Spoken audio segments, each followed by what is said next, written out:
Praise the lord. మన ప్రభువైన యేసుక్రీస్తు వారి శ్రేష్టమైన నామంలో మీ అందరికీ కూడా వందనాలు. ఈరోజు ఆ పరమ తండ్రి మనందరినీ ప్రేమించి అనుగ్రహించినటువంటి వాగ్దానము, నిరీక్షణకు ఆధారము లేనప్పుడు అతడు నిరీక్షణ కలిగి నమ్మెను. రోమిలకు రాసిన పత్రిక 4వ అధ్యాయం 18వ వచనం. Against all hope Abraham in hope believed. Romans chapter 4 verse 18. ఈరోజు ఆ పరమ తండ్రి మనందరినీ ప్రేమించి అనుగ్రహించిన కృపావార్తను బట్టి ధ్యానించుకుందుము. మనం నిత్యం సేవిస్తున్న మన దేవుడు నిరీక్షణకు ఆధారాన్నిచ్చేవాడండి. ఈ లోకంలో ఆయన మాత్రమే ఎండిన ఎముకలకు జీవాన్నిచ్చేవాడు. షారోనును సైతం చిగురింప చేయగలిగేవాడు. ఆకోరు లోయను సైతం నిరీక్షణ ద్వారంగా చెయ్యగలడు. ఈనాడు మన ఆత్మీయ జీవితంలో దేవుని సహాయం కోసం ఎదురు చూస్తున్న మనం ఎదురు చూసేది పొందుకుంటామనే కొంత నమ్మకం ఉంటేనే దేవుని మీద నిరీక్షణ ఉంచుతామండి. ఆయన సహాయం కోసం ఎదురు చూస్తాము.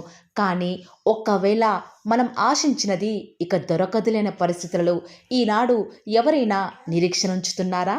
కాదనే చెప్పాలి. కానీ అబ్రహాం దీనికి చాలా భిన్నంగా ఉన్నాడండి. వాస్తవానికి అబ్రహాం యొక్క వయస్సు 100 సంవత్సరాలు. అలాంటి వయస్సులో శారా యొక్క గర్భం మృతతుల్యమైంది. పిల్లలు పుడతారనే నమ్మకం కూడా వాస్తవానికి వారికి ఆ సమయంలో లేకపోవచ్చు. వారి యొక్క ఉన్న పరిస్థితులలో దేవుడు సహాయం చేస్తాడు అని ఆయన మీద నమ్మకం ఉంచడం కూడా బొత్తిగా అర్థం లేనిది. అబ్రహాంకి కూడా తెలుసండి ఆ ముసలితనంలో పిల్లలు కలుగరు అని. కానీ దేవుడు వాగ్దానం చేశాడు కదా, నీ సంతానమును ఆకాశంలోని నక్షత్రముల వలె ఇసుక రేణువులు అంతా విస్తారముగా విస్తరింప చేస్తాను అని వాగ్దానం చేసిన వాడు నమ్మతగిన వాడు అని విశ్వాసం ఉంచాడు. బహుశా ఆ యొక్క ముసలితనంలో ఉన్న వృద్ధ దంపతులను చూసి అందరూ నవ్వుకోవచ్చు, ఎన్నో మాటలు అనవచ్చు.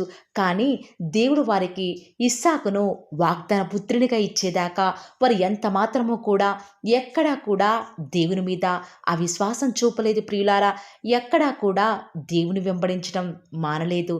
దేవుణ్ణి గ్రుడ్డిగా నమ్మారు కాబట్టే దేవుడు అసాధ్యమైన కార్యాన్ని సైతం వారి జీవితాలలో వారి యొక్క నమ్మిక చొప్పున సాధ్యం చేస్తూ వస్తూ ఉన్నాడు.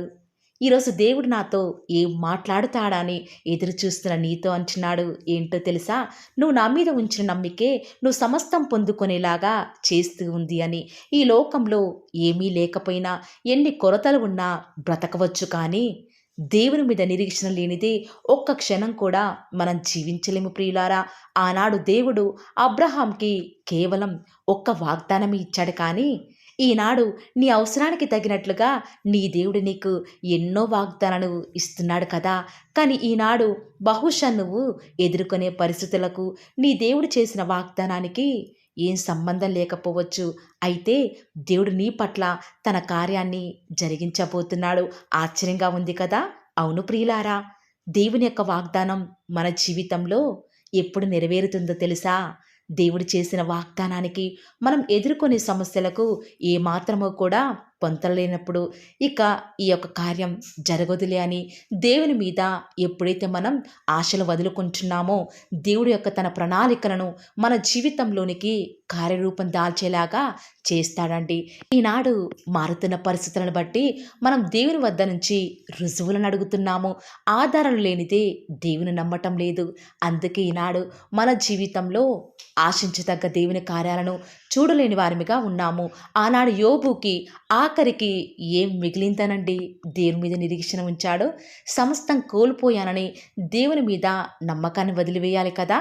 నా దేవుడిక నాకేం చేశాడు అని విశ్వాసాన్ని కోల్పోవాలి కదా. అయినా కూడా యోబు తన యొక్క ప్రతికూల పరిస్థితులలో సైతం ఇంకా దేవుని మీద పెట్టుకున్న నమ్మకాన్ని రెట్టింపు చేస్తూ వస్తూ ఉన్నాడు. శ్రమ ఎదురయ్యే కొలది, శ్రమ తన జీవితంలో దేవుడు అనుమతించే కొలది కూడా ఇంకా కూడా తన యొక్క నిరీక్షణను రెట్టింపు చేస్తూ వస్తూ ఉన్నాడు. అందుకే దేవుడు యోబు యొక్క నమ్మకాన్ని బట్టి తనకు రెండంతల మేలును చేస్తూ వస్తూ ఉన్నాడు. ఈనాడు దేవుని మీద ఎంత ఆధారపడినా, ఎంతగా ఆయన యొక్క సహాయం కోసం కళ్ళు కాయలు కాచేలా నిరీక్షించినా కూడా నేటి వరకు నీ జీవితంలో ఏ కార్యాలు లేవని దుఃఖిస్తున్నావా? అయినా పర్వాలేదు, నీ యొక్క నిరాధారణ స్థితిలో కూడా దేవునిపై ఇంకా విశ్వాసం ఉంచు. నీ పరిస్థితులను బట్టి కుమిలిపోకుండా పదే పదే జరిగిపోయిన సంగతులను గుర్తు చేసుకోకుండా నీ దేవుణ్ణి స్తుతించు. ఈనాడు నువ్వు ఎదుర్కొంటున్న ప్రతి శ్రమలు అవి ఎక్కువయ్యే కొలది దేవుని మీద నిరీక్షణ ఉంచడం కొంచెం కష్టమైన పనేనండి. అయినప్పటికీ కూడా నువ్వు దేవుని నమ్మాలి. దేవుని కార్యం చూసేదాకా ఆయన మీద విశ్వాసం కోల్పోకు. ఈనాడు ఇక ఈ యొక్క జాబు రాదులే, ఈ యొక్క వివాహము జరగదులే, నా యొక్క అప్పులను నేను ఎలా తీర్చాలి, నా చుట్టూ ఉన్నవారు నా సొంత బంధువులే, ఆఖరికి నా తల్లి నా తండ్రి నా పరిస్థితులకు తగ్గట్టు నన్ను వదిలివేశారే, నా జీవితంలో ఏమీ సాధించలేనని ఇంకా నువ్వు దేవుని మీద ఎందుకు నమ్మకం ఉంచుతున్నావు అని అనేకులు ఈనాడు నిన్ను హేళనగా మాట్లాడుతున్నారా, నిన్ను బాధ పెడుతూ వస్తూ ఉన్నారా, నీ దుఃఖాన్ని ఇంకా రెట్టింపు చేస్తూ వస్తూ ఉన్నారా, నీ యొక్క అనారోగ్య పరిస్థితులు ఇక నయం కావని, నీ దేవుని మీద పెట్టుకున్న నమ్మకాన్ని విడిచిపెట్టు అని అనేక మంది నీ యొక్క దేవుని కార్యాలను చులకన చేసి మాట్లాడుతూ వస్తూ ఉన్నారా. అయినా కూడా ఈ యొక్క సమస్యలను సుడిగుండం నుంచి నా దేవుడు తప్పకుండా నన్ను విడిపిస్తాడు అని నువ్వు ఎప్పుడైతే దేవుని మీద నిరీక్షణ ఉంచుతావో, దేవుడు ఖచ్చితంగా ఆనాడు అబ్రహాం జీవితంలో అసాధ్యమైన సైతం సాధ్యం చేసిన నీ దేవుడు ఈనాడు సమస్తాన్ని కూడా నీ జీవితంలో సాధ్యం చేస్తాడు. ఇక నా జీవితం అంతా అయిపోయిందని ఆనాడు యోసేపు దేవుని మీద నిరీక్షణ ఉంచకపోతే ఐగుప్తు యొక్క కరువును తీర్చేవాడండి.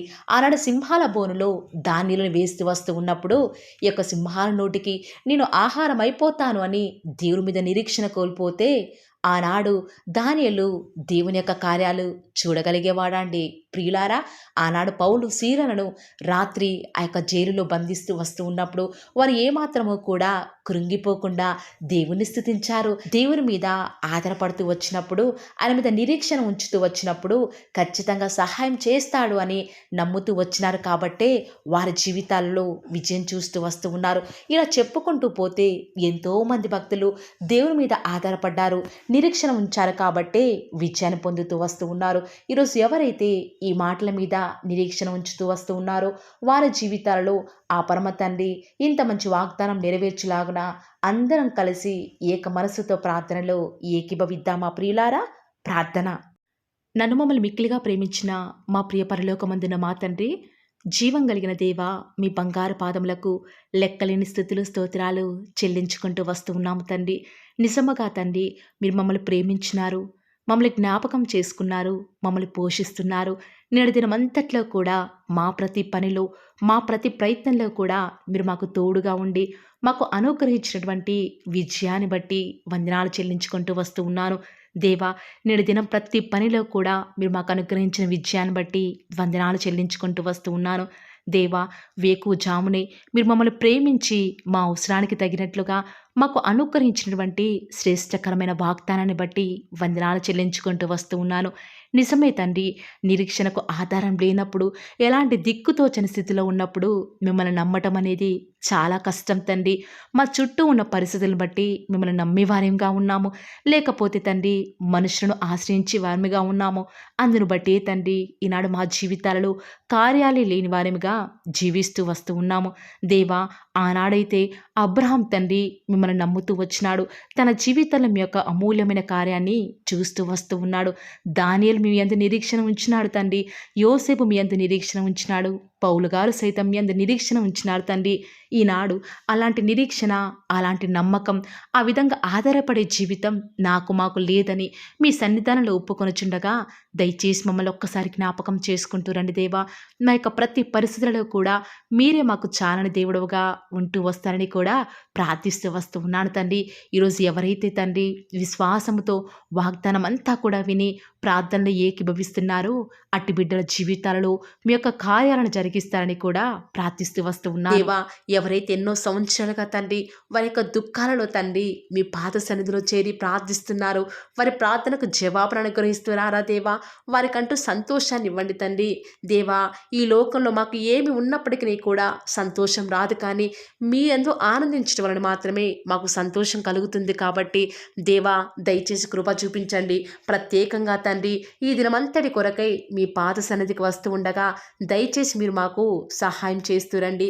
దయచేసి మీరు కృప చూపిస్తారని కూడా ప్రార్థిస్తూ వస్తూ ఉన్నాను. ఎంతైనా కూడా మీరు నమ్మదగిన దేవుడవు దేవా. ఈరోజు మీరు మమ్మల్ని ప్రేమించి మాకు ఫాలో ది వార్ ఛానల్ ద్వారా అనుగ్రహించిన వాగ్దానం బట్టి వందనాలు చెల్లించుకుంటూ వస్తున్నాను. ప్రతి దినం కూడా నమ్మకంగా తండ్రి మీ యొక్క బిడ్డల అవసరాల నిమిత్తమై మీరు నన్ను జ్ఞాపకం చేసుకొని ప్రతి దినం కూడా ఫాలో ది వార్ ఛానల్ ద్వారా అనుగ్రహిస్తున్న డైలీ బ్రెడ్ని బట్టి కూడా వందనాలు చెల్లించుకుంటూ వస్తూ ఉన్నాను. మీ యొక్క అనాదికాల సంకల్పం చొప్పున నేటి వరకు కూడా ఈ యొక్క పరిచర్యను ఎంతో ఘనమైన విధానంలో మీకు మహిమకరంగా నడిపించుకుంటున్న విధానం బట్టి మిమ్మల్ని ఆరాధిస్తూ వస్తూ ఉన్నాను. దేవా, మీ ప్రియులైన బిడ్డలు ప్రతి దినం కూడా ప్రేయర్ రిక్వెస్ట్లు పెడుతూ వస్తూ ఉన్నారు. అటు బిడ్డలను జ్ఞాపకం చేసుకుంటూ రారా దేవా. వారి యొక్క ప్రతి అవసరాల నిమిత్తమై భారం కలిగి ప్రార్థించేటువంటి మంచి మనసును నాకు అనుగ్రహించండి దేవా. ఎవరైతే ఎలాంటి సమస్యల గుండా వేదనల గుండా చెప్పుకోలేని పరిస్థితుల గుండా ఈరోజు ఎవరైతే వెళ్తున్నారో ఒక్కసారి మీరు దయచేసి వారిని జ్ఞాపకం చేసుకుంటూ రారా. ప్రతి పరిస్థితులను కూడా మీరే వారికి చాలని దేవుడుగా ఉంటూరండి. ఈరోజు ఎవరైతే ప్రయత్నించబోతున్నారో వారి ప్రతి పనిని కూడా మీరే సఫలం చేస్తురండి.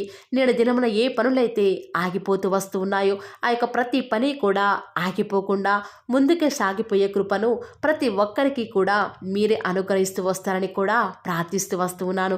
దేవా, ఈరోజు మీ బిడ్డనే వారు చేసే ప్రతి వ్యాపారాన్ని కూడా దీవించండి, ఆశీర్వదించండి. ఎక్కడా కూడా నష్టం రాకుండా దయచేసి మీరు వారిని జ్ఞాపకం చేసుకుంటూ రండి. అంతేకాదు దేవా, మీరే మా ప్రతి అవసరాలలో కూడా మీరే మాకు దేవుడుగా ఉంటారని కూడా ప్రార్థిస్తూ వస్తున్నాను. ఈరోజు ఎవరైతే తండ్రి దూర ప్రాంతాలకు ప్రయాణమై వెళ్ళుచున్నారో వారిని జ్ఞాపకం చేసుకుంటూ రండి. ఇతర రాష్ట్రాలకు ఇతర దేశాలకు వెళ్ళే బిడ్డల్ని జ్ఞాపకం చేసుకుంటూ రండి. మీ ప్రియులైన బిడ్డలు ఎక్కడ ఉన్నా ఏ వ్యాపారం చేసినా మీ నామానికి మహిమ తెచ్చే విధంగా వారిని జ్ఞాపకం చేసుకుంటూ రండి దేవా. ఈనాడు ఈ లోకంలో మా కళ్ళ ముందే తండ్రి భక్తిహీనులైన వారు, దేవుని ఎరగని వారు గొప్ప స్థితిలోనికి వెళ్ళిపోతుంటే వారిని చూసి మీ బిడ్డల వారు డిసప్పాయింట్మెంట్ అవ్వకుండా తండ్రి మీరు వారిలో ఉన్నారు కాబట్టి మీరు మమ్మల్ని ఖచ్చితంగా ఒకరోజు గొప్ప స్థితిలో ఉంచుతారని నిరీక్షణ కలిగి మేము జీవించే భాగ్యాన్ని మాకు మీరు అనుగ్రహిస్తురండి.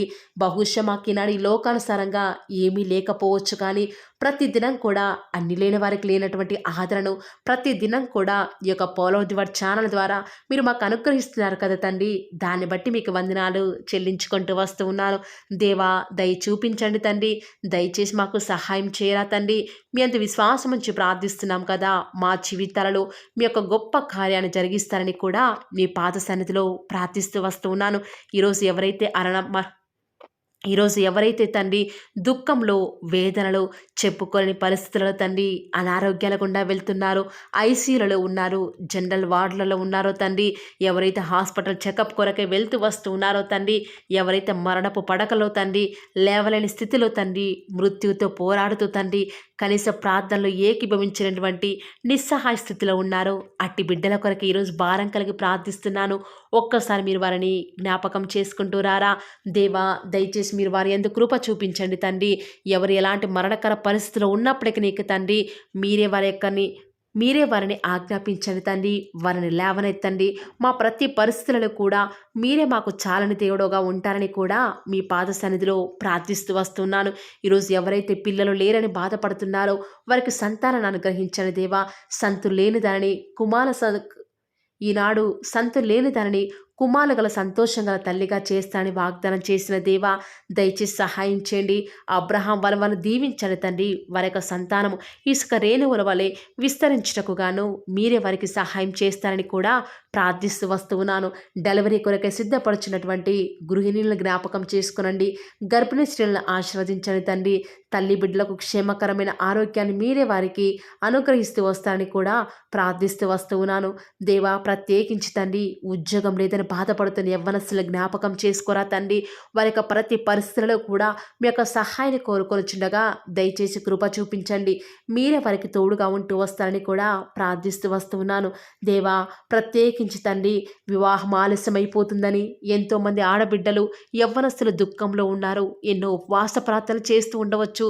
దేవా, దయచేసి వారు భారం కలిగి చేస్తున్న ప్రార్థనను అంగీకరించి తగిన సమయంలో తండ్రి వారి యొక్క వివాహం జరుగుట ద్వారా మీ నామానికి మీరే మహిమ తెచ్చుకుంటూ వస్తారని కూడా ప్రార్థిస్తూ వస్తున్నాను. ఇంకా తండ్రి ఎవరైతే తండ్రి చెప్పుకోలేని సమస్యల చేత ఇరుగు పొరుగు వారి దేవా సమస్యల చేత బాధపడుతున్నారు వారిని జ్ఞాపకం చేసుకొని వారికి సంతోషాన్ని అనుగ్రహిస్తారని ఇప్పటి వరకు కూడా చేస్తూ వచ్చిన ప్రార్థన అంగీకరించినారని నమ్ముచూ స్తుతిస్తూ యేసుక్రీస్తు నామమున స్తుతించి ప్రార్థించి వేడుకొనుచున్నాం తండ్రి. ఆమేన్.